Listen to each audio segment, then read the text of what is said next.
नमस्कार। देखिए, मध्य प्रदेश की एक लेखिका हैं जिनका नाम रंजना फतेहपुर है। इन्होंने अभी हाल में ही मध्य प्रदेश के जो उच्च शिक्षा मंत्री हैं डॉक्टर मोहन यादव उनको एक पत्र लिखा और उस पत्र में लिखकर उन्होंने उनसे ये मांग करी है कि उनके द्वारा लिखा गया एक उपन्यास है मैं हूँ अहिल्या उपन्यास को बच्चों के उच्च शिक्षा में जो उनका उच्च शिक्षा पाठ्यक्रम में इस उपन्यास को शामिल किया जाए। मैं हूँ अहिल्या उपन्यास को उच्च शिक्षा पाठ्यक्रम में शामिल किया जाए, ऐसा उन्होंने शिक्षा मंत्री से मांग करी है।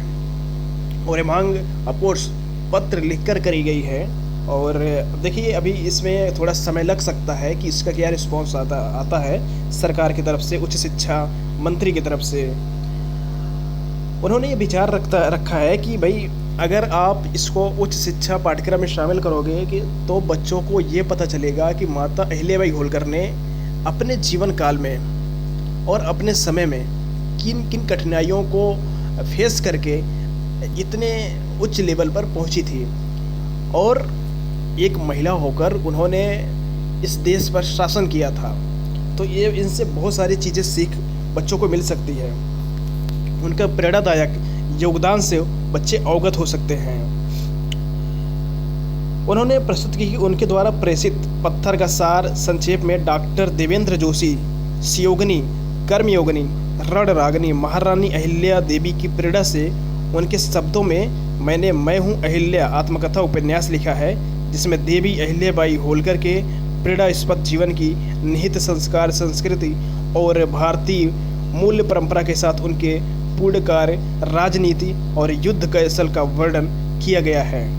ये जो है ये लेखिका फतेहपुर जी कह रही हैं। और उन्होंने आगे भी कहा कि पूर्ण श्लोक प्रातः स्मृति, गंगा जल, निर्मल, होलकर वंश की कीर्ति ध्वजा, लोकमाता अहिल्या देवी मतलब शिव मंदिर से जलती हुई निरंजन का अलौकिक ज्योतिर्मय पुंज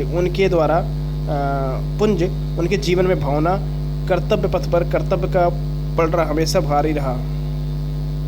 युद्ध भूमि में पति को वीरगति प्राप्त होने के बाद उनके पति के साथ सती होना चाह, पर एक और कर्तव्य का रूप लिया और एक और प्रजाहित, तो दूसरी ओर पति के यश के सहभागिनी की होने का गौरव उन्होंने कर्तव्य के यज्ञ में अपने आंसुओं को आहुति दे दी।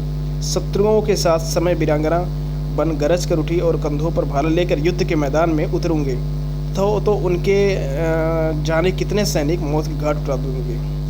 तो उनका इस तरीके से कहना था कि भाई अगर मैं अभी आत्मदाह कर लेती हूँ तो हाँ ऑफकोर्स पति के साथ मेरी भी मृत्यु हो जाएगी, लेकिन अगर मैं अभी जिंदा रहूँगी तो इनके शत्रुओं को, कितने शत्रुओं को मैं मौत की घाट उतार सकती हूँ। तो ऐसे बहुत सारे प्रेरणादायक उसमें लाइन्स हैं और उसमें उनके बहुत सारी ऐसी कहानियाँ हैं जो अगर बच्चे पढ़ेंगे तो उनको बहुत ही मोटिवेशन मिलेगा। तो सरकार से डिमांड करी गई है और देखते हैं इस पर रिस्पांस क्या आता है सरकार का, उच्च शिक्षा मंत्री जी का। ठीक है, आप सब भी इस वीडियो को शेयर करके उच्च शिक्षा मंत्री पर थोड़ा सा प्रेशर तो ज़रूर डाल सकते हैं। अगर ये बात ज़्यादा से ज़्यादा लोगों तक पहुँचे और सरकार तक लोग आप ट्वीट करें, उनको बताएं कि भाई हाँ इसको शामिल करना चाहिए। आप सबका भी योगदान इसमें होना चाहिए, तभी ये चीज़ संभव हो पाएगा। ठीक है, इसके साथ मैं अपनी बात ख़त्म करता हूँ। आपने मुझे इतना समय दिया, thank you very much, bye.